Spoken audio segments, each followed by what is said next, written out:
After the ball, early the next morning, Anna Arkadyevna sent her husband a telegram that she was leaving Moscow the same day.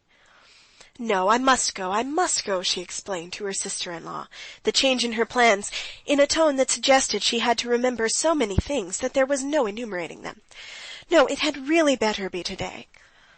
Stepan Arkadyevitch was not dining at home, but he promised to come and see his sister off at 7 o'clock.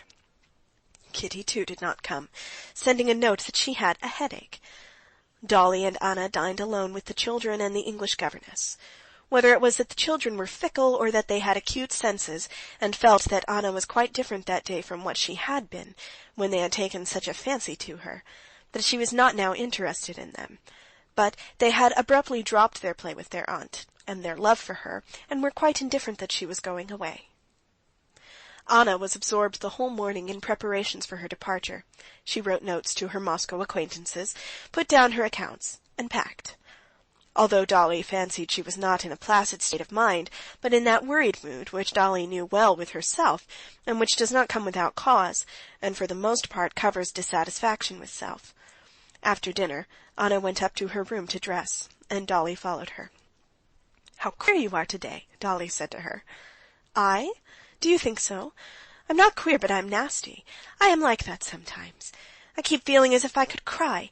It's very stupid, but it'll pass off," said Anna quickly, and she bent her flushed face over a tiny bag in which she was packing a nightcap and some cambric handkerchiefs. Her eyes were particularly bright, and were continually swimming with tears. "In the same way I didn't want to leave Petersburg, and now I don't want to go away from here." "You came and did a good deed," said Dolly, looking intently at her. Anna looked at her with eyes wet with tears. "Don't say that, Dolly. I've done nothing, and could do nothing.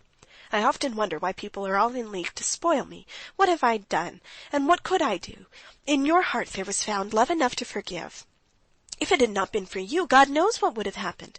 "How happy you are, Anna," said Dolly. "Everything is clear and good in your heart."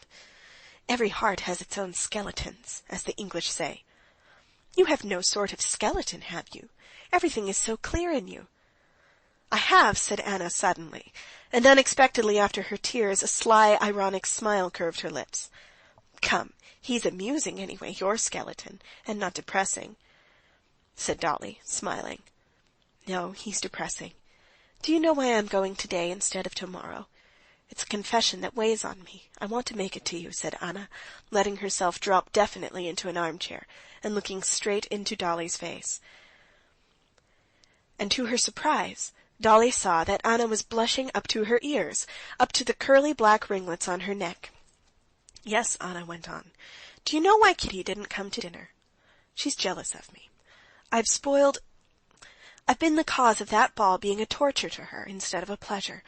But truly, it's not my fault, or only my fault a little bit," she said, daintily drawling the words, "a little bit." "Oh, how like Stiva you said that," said Dolly, laughing. Anna was hurt. Oh no, I'm not Stiva," she said, knitting her brows. "That's why I'm telling you, just because I could never let myself doubt myself for an instant," said Anna. But at the very moment she was uttering the words, she felt that they were not true. She was not merely doubting herself. She felt emotion at the thought of Vronsky, and was going away sooner than she had meant, simply to avoid meeting him.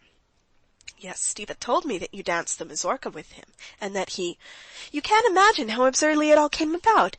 I only meant to be matchmaking, and all at once it turned out quite differently, possibly against my own will."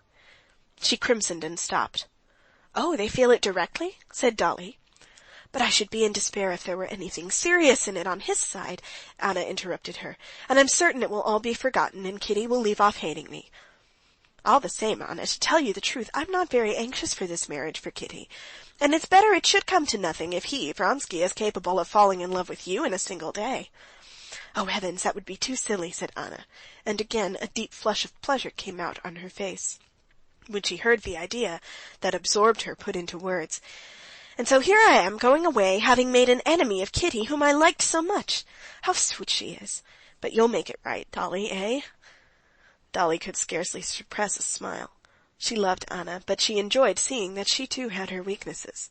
"An enemy? That can't be." "I did so want you all to care for me, as I do for you, and now I care for you more than ever," said Anna, with tears in her eyes. "Oh, how silly I am today!" She passed her handkerchief over her face and began dressing.